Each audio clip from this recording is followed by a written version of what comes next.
Stop dah. Ya, makasih lah. Assalamualaikum warahmatullahi wabarakatuh. Waalaikumsalam warahmatullahi wabarakatuh. Kami dari kelompok 2 ingin mempresentasikan hasil observasi kami.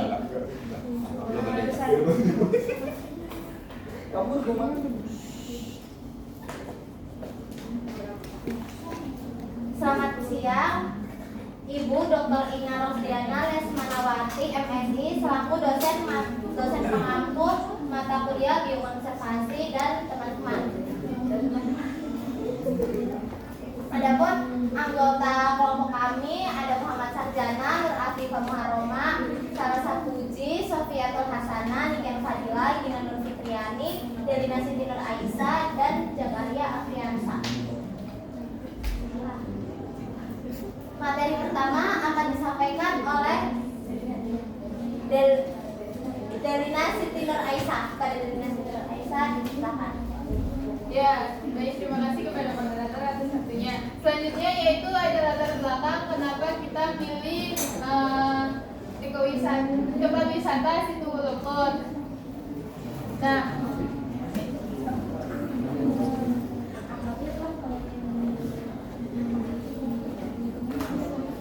Yang pertama karena belum ada yang observasi ke Situwulukut tersebut.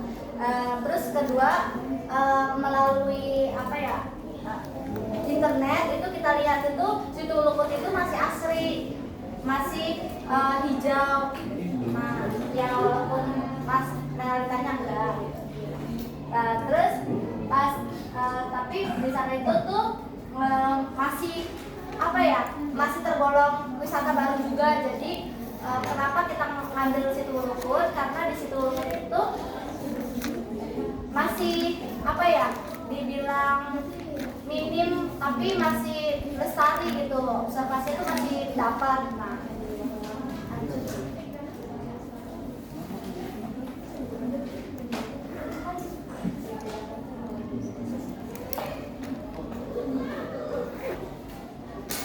Di sini rumusan masalah. Bagaimana upaya konservasi terhadap pelestarian sumber daya alam hayati dan lingkungan? Apa yang menjadikan daya tarik objek wisata yang ada di Situwulukut?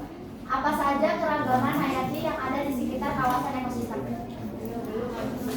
Selanjutnya ini tujuan untuk mengetahui upaya konservasi terhadap pelestarian sumber daya alam dan hayati lingkungan, untuk mengetahui daya tarik objek wisata yang ada di Situwulukut, dan untuk mengetahui keanekaragaman hayati yang ada di sekitar kawasan ekosistem.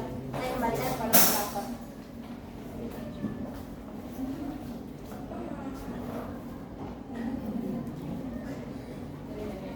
Materi selanjutnya akan disampaikan oleh Delina Siti Nur Aisyah. yang selanjutnya yaitu ada metode eksplorasi. Nah, yang pertama itu kita menentukan lokasinya terlebih dahulu. Terus yang kedua yaitu kita menyusun instrumen apa saja yang akan kita observasi. Terus yang ketiga itu ada persiapan observasi, seperti menentukan kapan, di mana gitu. Terus yang keempat ada observasi lokasi, kita ngambilnya itu di Situwulukut. Terus yang kelima itu ada wawancara dengan pengelola Situwulukutnya, terus penjual sama pengunjung. Nah, selanjutnya itu ada pasca observasi. Pasca observasi yaitu pengolahan data, pengajuan hasil, pelaporan hasil, penyusun laporan, presentasi laporan. Nah, sejarah dari Situwulukut itu sendiri yaitu dipimpin oleh, awalnya tuh Situwulukut itu jadi tempat persemedi. Nah, terus yang dipimpin oleh Pangeran Yogantara pada tahun 1855 dan 1890. Yaitu namanya dulu tuh Kampung Tari Kolot di bawah kepemimpinan Eyang Derpawacana mengalami bencana alam yaitu longsor. Nah, terus 35 tahun kemudiannya itu pada tahun 1890 masih di bawah kepemimpinan Eyang Derpawacana. Terus terus kemudian beralih nama menjadi Desa Kertayuga dalam masa kepemimpinan Uu Munggari. Terus pada awal mulai 2004 sampai dengan 2005 pasca PSDA Cimanuk membangun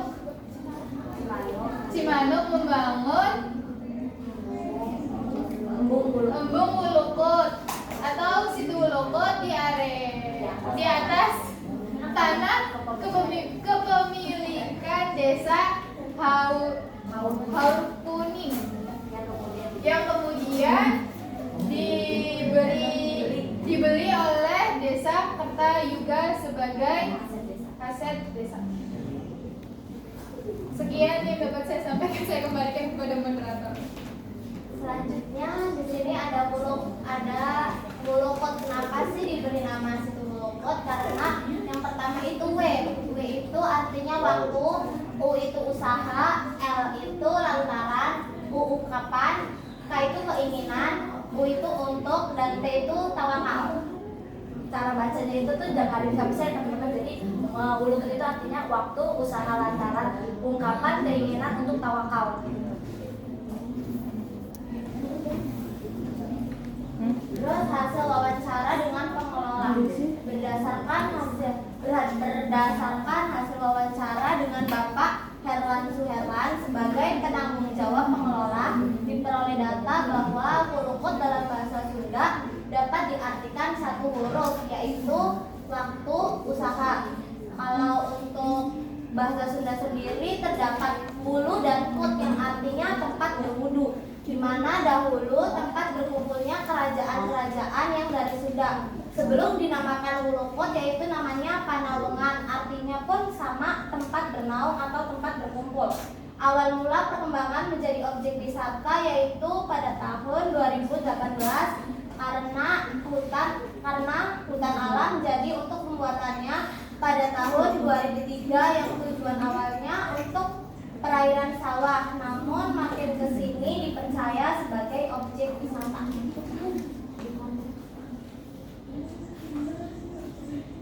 Ini hasil wawancara dengan penjual. Di antaranya objek wisata Situ Wulukut sudah dibuka sejak 2018. Sejak itu pula Ibu Aruna berjualan dan membuka warung sederhana di objek wisata tersebut. Tetapi karena sempat terjadi COVID-19, kemudian objek wisata Situ Wulukut terpaksa harus ditutup. Penjualan di daerah objek Situ Wulukut tidak dikenakan biaya sewa lahan, tetapi hanya membayar uang kebersihan sebesar 10.000 per minggu. Mayoritas penjual yang berjualan dari masyarakat terdekat. Omset penjualan sempat menurun drastis dari sebelum COVID. Warung yang dimiliki oleh Ibu Aruna juga memiliki daya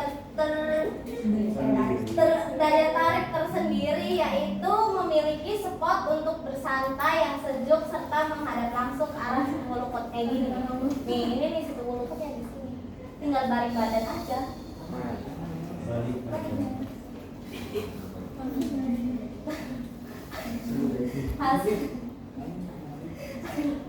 Hasil wawancara dengan pengunjung, yaitu alasan kenapa para pengunjung tertarik mengunjungi Situ Wulukut, karena pemandangannya yang sejuk, air danau yang jernih dan hijau kebiruan, ditambah dengan pemandangan bernuansa pohon pinus serta pegunungan yang mengelilingi danau. Hal tersebut menjadi salah satu alasan mereka bersantai dan menikmati keindahan dari Situ Wulukut, sehingga sering dijadikan sebagai tempat camping. Meskipun situ yang sedang mengering pun tetap ramai pengunjung yang datang. Selain itu, pengunjung tidak hanya untuk refreshing, namun banyak dari mereka yang mengerjakan tugas di sana. Pengunjung banyak mengambil spot foto dan video karena keindahan alam di Situ Wulukut yang luar biasa.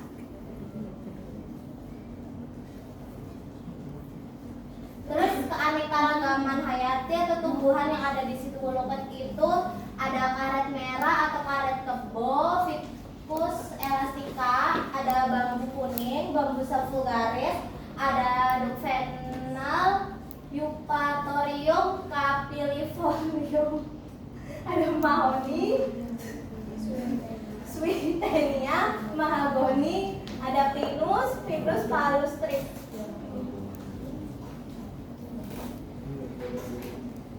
Terus upaya biokonservasi pada situ Wolukot mempunyai 1,2 hektar yang berada di kawasan hutan pinus Perum Perhutani Kuningan. Bagian Kesatuan Pemangkuan Hutan Garawangi yang berada pada wilayah Riset Pemangkuan Hutan Haur Kuning, serta termasuk pada kawasan ekowisata Gunung Ciremai, yang dimana adanya proses penanaman serta penambahan pohon-pohon pada wilayah lahan situ Wolukot sebagai pelestarian alam, sehingga terdapat keanekaragaman hayati yang terlebih khusus terdapat banyaknya pohon pinus yang getahnya dimanfaatkan sebagai pembuatan kain.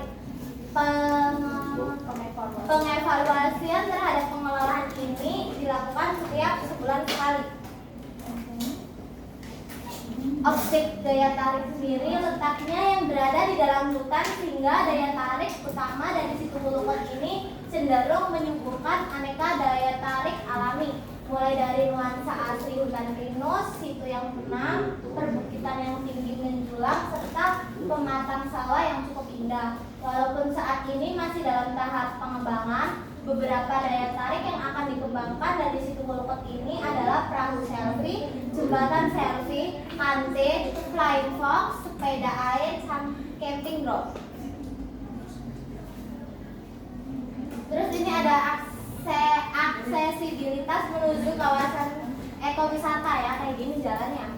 Objek wisata situ Wolukot sendiri dapat diakses menggunakan kendaraan beroda 2. Sebenarnya kendaraan roda 4 juga bisa, tapi dapat ditempuh hanya cukup satu saja dikarenakan akses jalan yang digunakan tidak terlalu besar.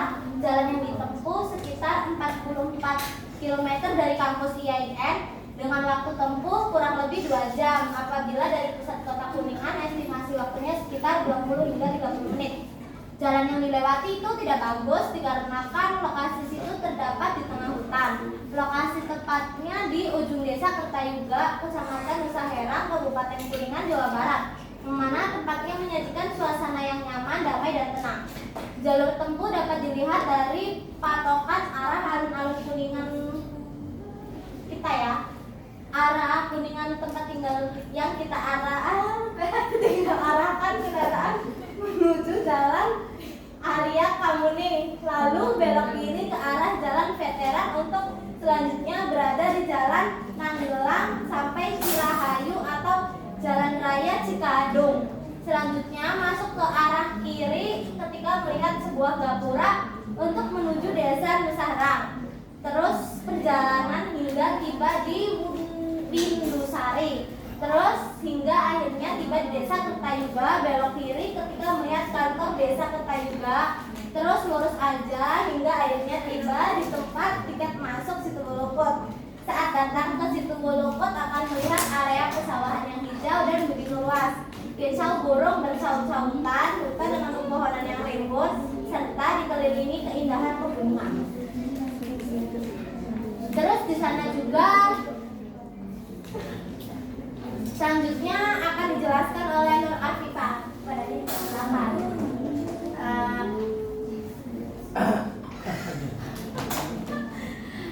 Yang teman-teman lihat di sini, waktu pas kita observasi itu pada saat kita mau pulang, itu pas banget lagi kebakaran hutan.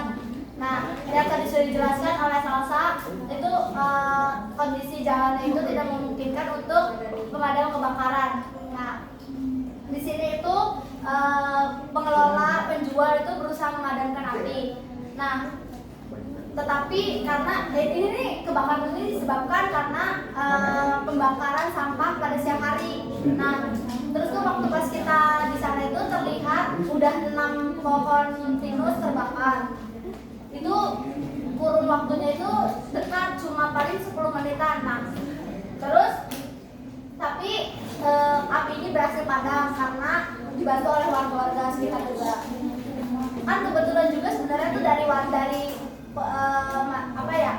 daerah pemukiman ke daerah Situ Wolukot itu jauh banget. Emang berapa kilo ya kira-kira? 5 kilo kayaknya ada. Nah itu kan bener-bener nggak ada sinyal, terus untuk nyampe ke warganya itu tuh harus melalui kita. Jadi kita yang nyampe ke warga, terus sambil nelfon pemadam kebakaran. Tapi pemadam kebakaran tuh nggak bisa sampai sana karena yaitu jalan itu aksesnya kecil dan berbatuan. Jadi kenapa bisa padam itu ya karena dibantu sama warga sekitar juga.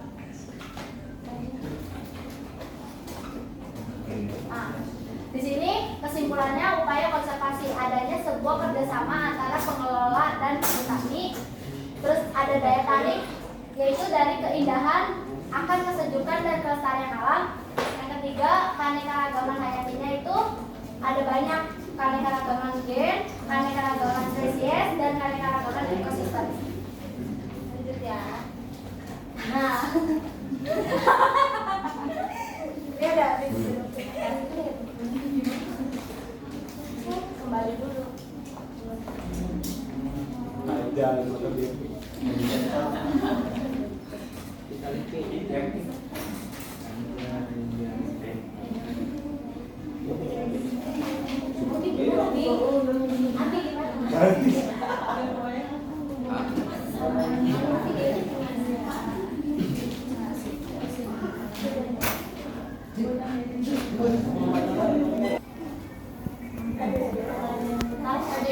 Ada yang mau bertanya nggak?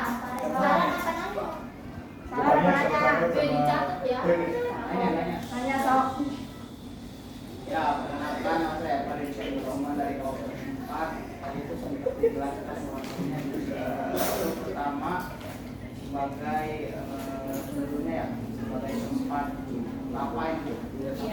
Ya.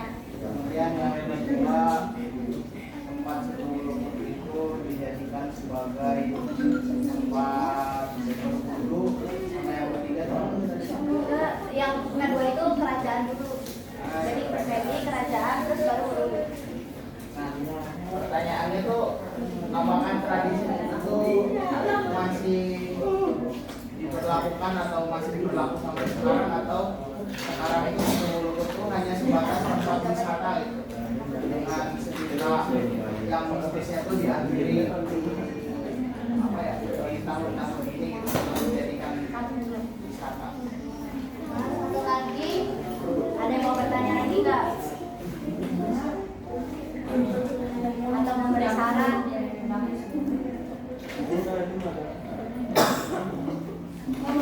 Ya. Lalu Rasmawati izin bertanya, kan tadi terjadi kebakaran ya. Nah, terus ada nggak upaya konservasi untuk kedepannya supaya nggak terjadi lagi kebakaran dari si pengelola itu ya? Ada yang mau ngasih saran?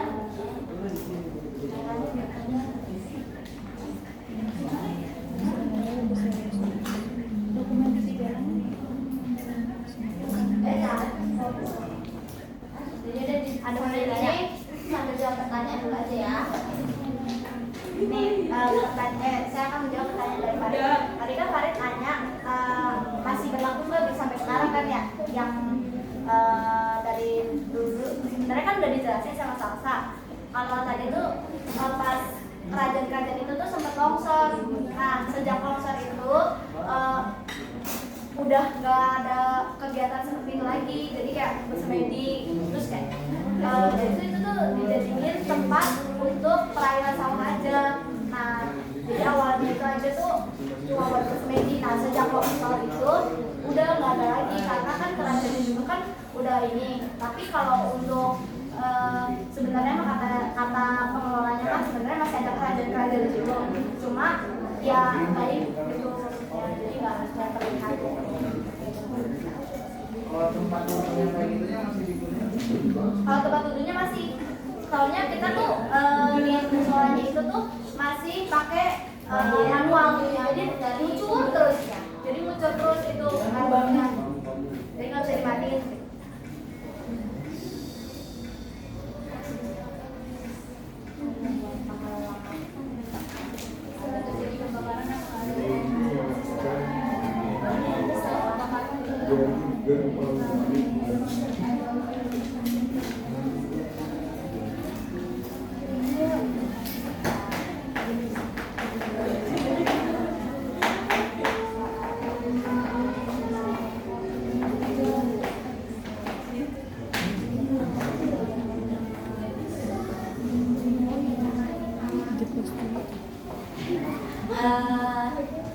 Saya akan menjawab pertanyaan dari Elis lagi. Elis tadi kan nanya upaya konservasi setelah terjadi kebakaran ya. Nah, itu kan emang jalannya itu tidak memungkinkan. Nah, rencananya tuh ke depannya tuh bakalan diperbaiki itunya tuh aksesnya. Jadi mempermudah mobil lewat, terus kemungkinan juga kalau misalkan terjadi kebakaran juga bisa pemadam kebakaran tuh lewat. Nah, di situ juga tuh kan kemarin tuh sempat nanya di seminar ya untuk polusi hutannya. Polusi hutan itu di sana tuh belum ada. Jadi 100% tuh tanggung jawab pengelola gitu. Nanti bakal ada reboisasi lagi. Iya katanya untuk iya jadi Soalnya itu ada pengelola yang jaga di situnya tuh. jadi akses jalan itu bakalan katanya sih bakalan diaspal. Terus kan itu kan kebakarannya kan terjadi karena ngebakar sampah ya. Mungkin kedepannya bakal nggak ngebakar sampah lagi di situ gitu loh. Siang hari. Iya. Soalnya pas itu anginnya kenceng banget. Terima kasih cukup. Apakah ada saran? Nggak ada. Saya tutup ya. Kurang-kurang saya mohon maaf. Wassalamualaikum warahmatullahi wabarakatuh.